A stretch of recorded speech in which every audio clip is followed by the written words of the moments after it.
नमस्कार, मैं हूं मृत्युंजय कुमार झा। शाम के 5:30 बज चुके हैं और हम आपको बजट पर लगातार एक एक डिटेल आप तक पहुंचा रहे हैं। बजट को आज हम डिकोड कर रहे हैं, बजट की हर बारीक बात आप तक पहुंचा रहे हैं।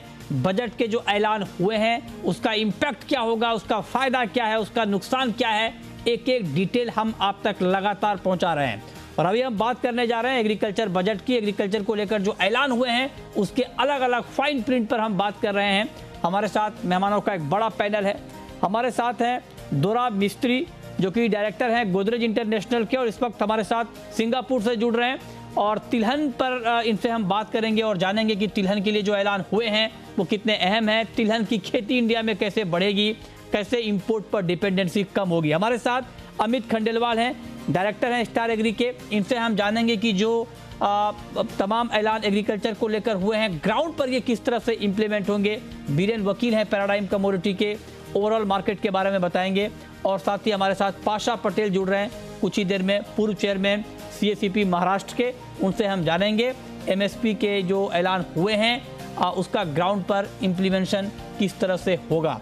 आप सभी का बहुत बहुत स्वागत है।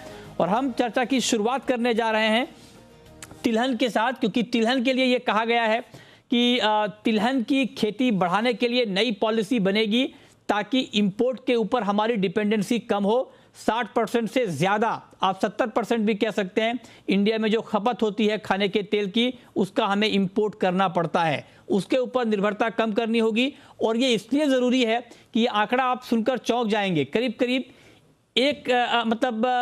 1,20,000 करोड़ का इंपोर्ट बिल आया है एडिबल ऑयल का, जो कि अब तक का रिकॉर्ड है। आप सोचिए कि आप जो खाने का तेल खाते हैं उसके इंपोर्ट के लिए 1,20,000 करोड़ रुपए खर्च करने पड़े हैं। तो ये सरकार के जहन में है कि इसको कैसे कम किया जाए। दोराब मिस्त्री जी, मेरा पहला सवाल सर आपसे यही होगा कि कितनी गुंजाइश है इंडिया में कि हम अपनी इंपोर्ट डिपेंडेंसी को बहुत तेजी से कम कर पाएं। जो बात बजट में कही गई है, आपको लगता है कि अगर ठीक तरीके से इस पॉलिसी को इंप्लीमेंट कर दिया जाए तो बहुत जल्द इंडिया आत्मनिर्भर हो सकता है खाने के तेल के मामले में? मृत्युंजय नमस्कार, और खास तौर पे मेरे पुराने दोस्त पाशा जी पटेल को भी नमस्कार, क्योंकि जो अगर एक आदमी ने बहुत संघर्ष किया है तिलहन के खेडूतों के लिए तो पाशा जी ने। उम्मीद तो बहुत बड़ी है, लेकिन एक्चुअल काम वास्तव में उतना नहीं किया गया है। अब भी सरकार ने जो कहा है वो बहुत सही कहा है और बहुत अच्छी तरह से बताया है। लेकिन अब देखना है कि national commission on oil seeds या नेशनल ऑयल सीड मिशन कितनी जल्दी में ये लोग रचनात्मक तौर से बनाते हैं और उसको बजट देते हैं और उसको आगे बढ़ने देते हैं। और खास तौर पे सोयाबीन और मस्टर्ड, ये दो तिलहन जो हमारे लिए बहुत ही महत्वपूर्ण है, उसके लिए सरकार को जोर शोर से कदम लगाने चाहिए, क्योंकि इसी में हमारी आत्मनिर्भरता तो हमारी नहीं हो सकती, self sufficiency is too much. लेकिन अगर 60-70% तक भी जो हम आत्मनिर्भर हो सकते हैं तो ये देश के लिए बहुत अच्छा होगा। क्योंकि जैसे आपने बताया 1,20,000 करोड़ की फॉरेन एक्सचेंज हम बांट रहे हैं दुनिया के और किसानों को, और हमारे किसान मुंह देखकर बैठे रहते। तो आप कह रहे हैं कि हाँ, इस दिशा में काम हो तो काम तेजी से आगे बढ़ सकता है। लेकिन अमित जी, आप जरा बताएं, चूंकि आप एग्री मार्केट से जुड़े हुए हैं, आप कामकाज करते हैं, किस तरह की दिक्कत अभी आपको दिख रही है खास करके तिलहन की खेती में, और उसको कैसे दुरुस्त, कैसे ठीक किया जा सकता है? देखिए, अभी साहब ने बिल्कुल ठीक कहा। देखिए, जमीनी स्तर पे काम करने की ऑयल सीड्स में बहुत जरूरत है, क्योंकि सेल्फ डिपेंडेंट होना ऑयल सीड में अभी भी उसमें काफी समय लगेगा। लेकिन हम सरकार का प्रयास भी सराहनीय है, लेकिन जो सबसे बड़ी जरूरत है वो यही है कि जो भी स्कीम्स हैं वो किसानों तक पहुंचे प्रॉपर तरीके से, जो भी उसके अधिकारी लोग हैं उसको क्रियान्वित करवाएं, ताकि अब वो इंसेंटिव्स के माध्यम से या उसका प्रॉपर उसके बारे में बता करके, उसके फायदे बता करके, या उससे जुड़ी हुई इंडस्ट्रीज को सब्सिडीज दे करके बहुत सारे माध्यम हैं जिनके तरह से इसको डेवलप किया जा सकता है, पर बात यही है कि इनको जमीनी स्तर पर किसानों को कैसे उसका फायदा दिया जाए ताकि वो ज्यादा से ज्यादा तिलहन की क्रॉप को पैदा करें। ठीक बात है।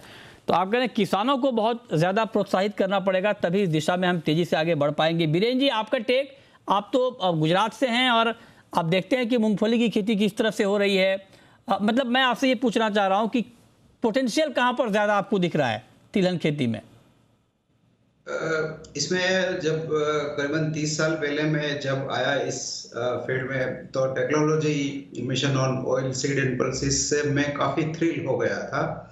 और उसके बाद टेक्सटाइल अपग्रेडेशन फंड में भी काफ़ी थ्रिल हुआ था। लेकिन आज 30 साल के बाद भी मुझे ज़्यादा बदलाव नहीं दिखा है फंडामेंटली स्पीकिंग। हाँ, हम इंपोर्ट टैरिफ्स या ड्यूटी उसमें काफ़ी डायनेमिक है, काफ़ी एक्टिविज्म है। बट जहाँ तक बहुत जो मैक्रो लेवल की बात है, सीड क्वालिटी, फिर जीएम में जाना है या नहीं जाना है, अब ये समय आ गया है कि इंडिया को कॉल लेना चाहिए कि they should go for GM और नॉट। तो प्रोडक्टिविटी लेवल पे बहुत सारा काम अगर होगा, राइस की प्रोडक्टिविटी थोड़ा भी एवरेज राइस का कम होके तिलहन में, चाहे पंजाब हरियाणा साइड मस्टर्ड में, तो भी it could make a sizeable difference. और अब टेक्नोलॉजी का भी इसमें जो एग्री स्टार्टअप फंडिंग वाली बात है वो काफी अच्छी है। बट आई थिंक बातें बहुत हो गई, अब काम की इंतजारी है। हाँ, ठीक है। अब दोराब मिस्त्री जी, आप जरा बताएं सर कि हम सबसे ज़्यादा पाम का इंपोर्ट करते हैं, पाम तेल का इंपोर्ट करते हैं, तो मतलब आपके हिसाब से कहाँ पर फोकस किया जाना चाहिए, किस ऑयल सीड पर, जहाँ पर आपको लगता है हो कि कम वक्त में ज़्यादा उत्पादन हो सकता है?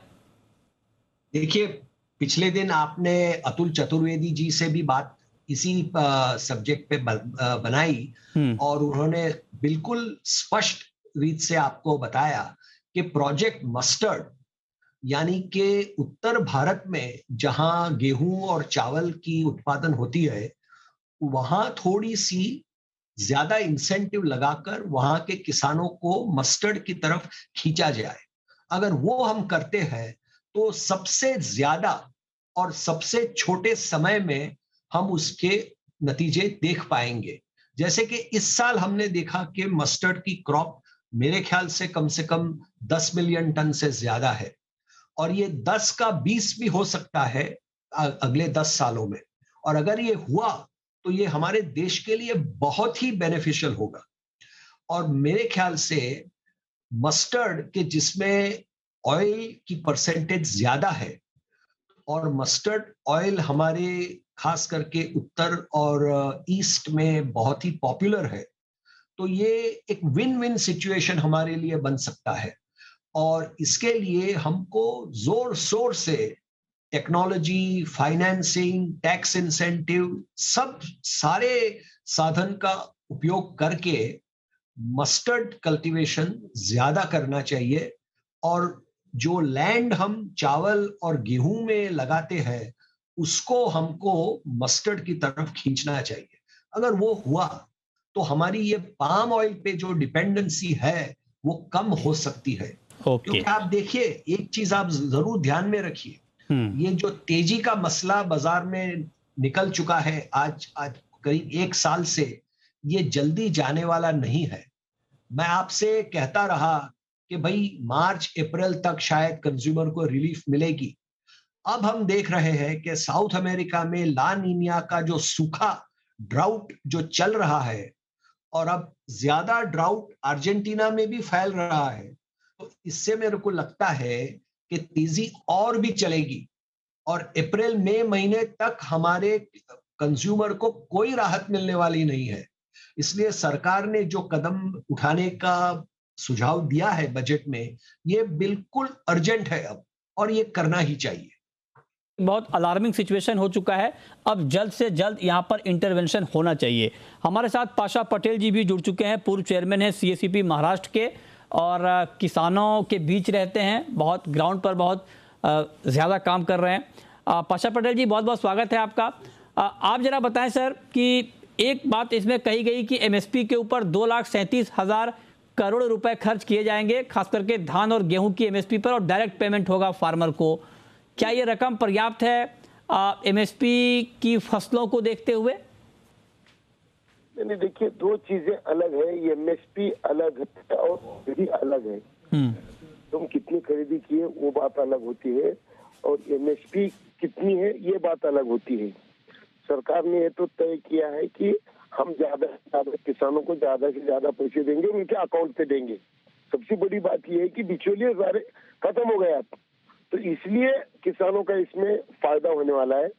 मुझे आपको इस माध्यम से आपको मुझे एक बात जरूरी बतानी है। अभी भाई साहब बात कर रहे थे कि ऑयल सीड ऑपरेशन के बारे में जो कुछ कहा गया है ना, मैं आज मैं इधर करीमनगर डिस्ट्रिक्ट है आंध्र प्रदेश तेलंगाना में, मैं उधर हूँ। सारे का सारा पेड़ी का बेल्ट है, तो इधर स्टेट गवर्नमेंट और सेंट्रल गवर्नमेंट के बीच में पैडी के बारे में, पैडी सोइंग करना, खरीदी करना या नहीं करना, इसके ऊपर वार चल रहा है। तो इन लोगों को ना हम सही तो दो जो ऑयल है, वेजिटेबल ऑयल है और अपना फ्यूल ऑयल है, ये दोनों को भी अपन इंपोर्ट करते हैं। 8.5 लाख करोड़ रुपए का फ्यूल इंपोर्ट करते हैं और 1 करोड़ 10 लाख 15 लाख करोड़ इसका 1 लाख करोड़ का हम वेजिटेबल ऑयल परचेस करते हैं। तो दोनों पे भी हम फॉरेन पे डिपेंड है। तो ये दोनों चीजों को हम पहली बार ना स्वदेशी डीजल पेट्रोल यानी इथेनॉल हम ला सकते हैं। अगर ये गेहूं और चावल की खेती के बजाय बाम्बू की खेती अगर करेंगे, तो मैं आपको एक मिरेकल इधर करिश्मा बताना चाहता हूँ। मैं लास्ट 2 डे यहाँ से पब्लिक मीटिंग लेते हुए मैं घूम रहा हूँ। मुझे जो दिख रहा है वो ये दिख रहा है कि क्यों पैडी लगाते भैया। 80 लाख लोगों को 2 साल हमने फुकट खिलाए, तो भी अभी खत्म होने को तैयार नहीं है। कोविड की पीरियड में जो माल लगता ही नहीं वो बनाने में मतलब क्या है।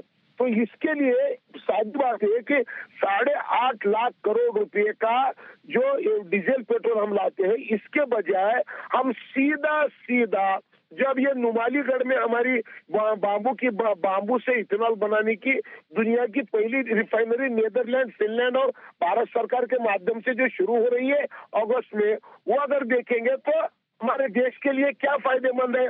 1 हेक्टर शुगर केन लगाने से 2 करोड़ लीटर उसको पानी लगता है, और 1 टन शुगर केन क्रशिंग करेंगे तो उसको 80 लीटर इथेनॉल निकलता है।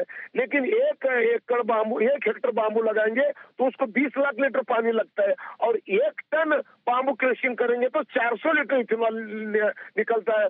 तो हमको ये दोनों भी तेल है, फ्यूल भी है और वेजिटेबल भी है, तो दोनों के बारे में हम स्वयंपूर्ण हो सकते हैं। इसमें थोड़ा अलग से इंसेंटिव लेने की जरूरत है। मैं तो आदरणीय अमित शाह जी से मेरी बात हो गई है, वो मेरे गांव आने वाले हैं यूपी का चुनाव होने के बाद। उसके बाद मुझे इससे मेरी ऐसी अपेक्षा है, ऐसी आशा है कि ऑयल सीड का मिशन जो है, दोनों भी ऑयल सीड का मिशन हमको लेना पड़ेगा, और गेहूं और चावल के बजाय क्रॉप पैटर्न चेंज करने का सही समय आया है, ऐसा मुझे लगता है। ये आपने बहुत डिटेल में बताया कि ग्राउंड पर किस तरह से इम्प्लीमेंट हो सकता है और ग्राउंड के हालात इसको लेकर हैं क्या। अमित जी, अब मैं आपसे पूछना चाहता हूं कि वेयर हाउसिंग की भी बहुत सारी डिमांड थी इस बजट में। बहुत डायरेक्टली तो कुछ मिलता हुआ दिख नहीं रहा है, लेकिन इनडायरेक्टली आप लोग कैसे बेनिफिटेड होंगे? देखिए साहब, मैं सबसे पहले तो इस बजट का एग्रीकल्चर के सेक्टर में स्वागत करूंगा। आपके प्रश्न का भी मैं जवाब दूंगा, लेकिन सबसे पहले जो हम इस बात से आज इनकार नहीं कर सकते कि टेक्नोलॉजी का युग है, और इस बजट में मुझे खुशी इस बात को बताते हुए हो रही है कि सरकार ने टेक्नोलॉजी के ऊपर ध्यान दिया है। जैसे आप ड्रोन की बात करें, अगर ड्रोन से क्रॉप असेसमेंट होती है या उससे पेस्टिसाइड फर्टिलाइजर का छिड़काव होता है, तो इससे ना सिर्फ क्या कहते हैं पेस्टिसाइड और फर्टिलाइजर्स का यूज महज 30 से 40% रह जाता है जो वो आज हाथ से डालते हैं, बल्कि उसकी एक्यूरेसी और पैदावार भी उससे बढ़ती है। दूसरा, हम बात करें अगर एग्री स्टार्टअप्स की को जो ये फंडिंग की बात की जा रही है, रूरल एंटरप्रेन्योर्स को फंडिंग की बात की जा रही है, तो इससे रोजगार बढ़ेगा, प्रोडक्टिविटी बढ़ेगी, और पीपीपी मॉडल पे भी इस पे काम किया जा रहा है। तो ये सब प्रयास सराहनीय है।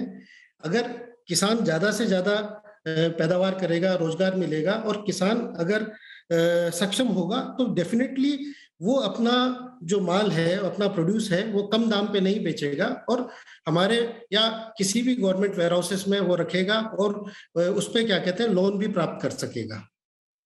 ठीक बात है, ये आपने बहुत महत्वपूर्ण इनपुट दिए हैं। लेकिन बीरेन जी, एक बात मैं आपसे पूछना चाहता हूँ कि खेती की लागत को लेकर भी बार बार ये बात की जाती है कि लागत कम हो, इसको लेकर बात भी होती है, लेकिन इस बार जो फर्टिलाइजर की सब्सिडी है उसमें थोड़ी कमी की गई है और अगर आप यहाँ पर देखें तो जो लास्ट ईयर के मुकाबले है वो उसमें से करीब करीब 17% की कमी दिख रही है आंकड़ों में।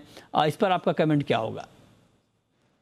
ये काफी बोल्ड मूव है ये, क्योंकि फर्टिलाइजर के दाम एक साल में करीबन 3 गुने बढ़ गए, डीएपी, पोटाश, एमोनिया, यूरिया सबके।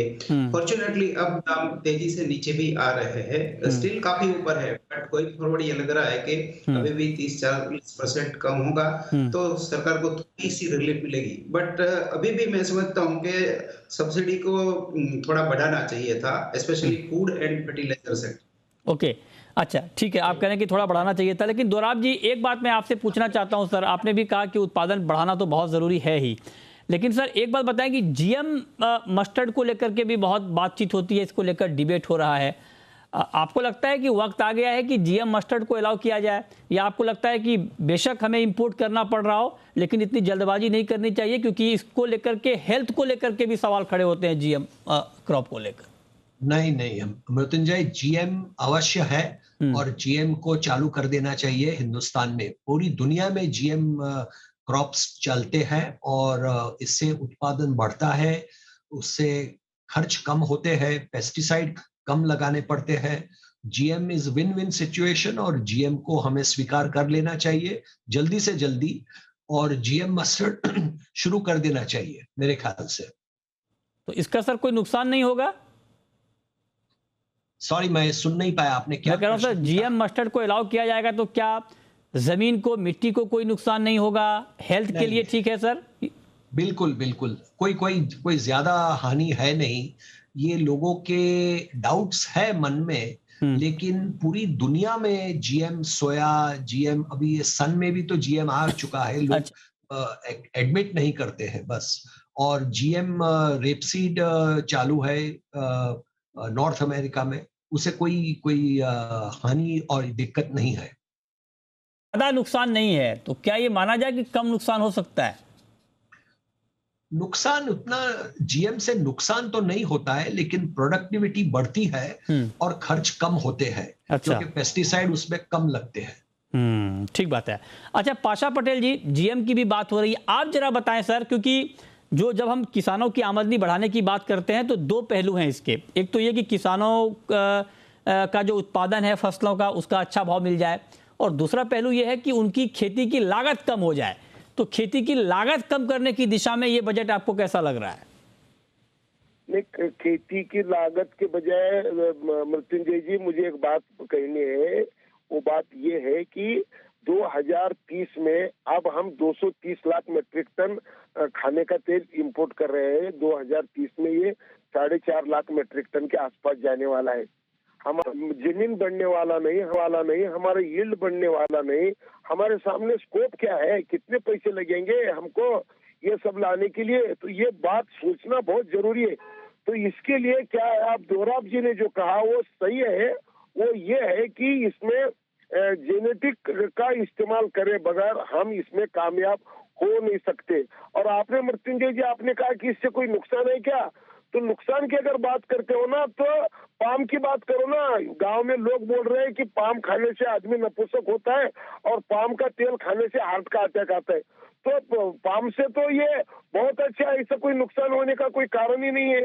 तो इस विषय में गंभीरता से बहुत ही सोचनी जरूरी है। मुझे ऐसा लगता है कि जितने जल्दी हो सके, ठीक है सर, ठीक है, को अलाउ करना जरूरी है। ओके, तो आप कह रहे हैं कि, आप भी कह रहे हैं कि अलाउ कर देना चाहिए, दोराब जी भी कह रहे हैं कि अलाउ कर देना चाहिए। अब अमित जी आप जरा बताएं कि आपसे जुड़ा हुआ एक ऐलान ये है कि नाबार्ड के जरिए स्टार्टअप की फंडिंग होगी। आप लोग तो सर फंडिंग से जूझते रहते हैं डे टू डे में, ये ऐलान आपको कैसा लग रहा है? देखिए मृत्युंजय जी, ऐलान सारे बहुत अच्छे हैं और खासकर ये एग्री स्टार्टअप्स और एंटरप्रेन्योर्स को फंडिंग वाला, इसकी बहुत जरूरत भी थी। क्या है, आज हम देखेंगे तो किसान के जो बच्चे हैं वो उनके पास काम नहीं होता है, जमीनें डिवाइड होती जा रही हैं, पॉपुलेशन बढ़ती जा रही है, तो उनको ट्रेनिंग दे करके, उनको फंडिंग दे करके एक एंटरप्रेन्योर स्वावलंबी बनाना बहुत जरूरी है। कदम उस दिशा में ये बहुत अच्छा है, बहुत सराहनीय कदम है, बट बात अगेन वही है कि हम इसको क्रियान्वित कैसे करते हैं, इसका लाभ उन तक कैसे पहुंचाते हैं, ये बहुत ज़रूरी है। ठीक बात है, बहुत शुक्रिया अमित जी आपका, बीरेन वकील जी आपका, और दोरा मिस्त्री जी आपका, पाशा पटेल जी आपका हमारे साथ जुड़ने के लिए और डिटेल में बताने के लिए कि जो ऐलान हुए हैं वो ग्राउंड पर किस तरह से इम्प्लीमेंट हो सकते हैं।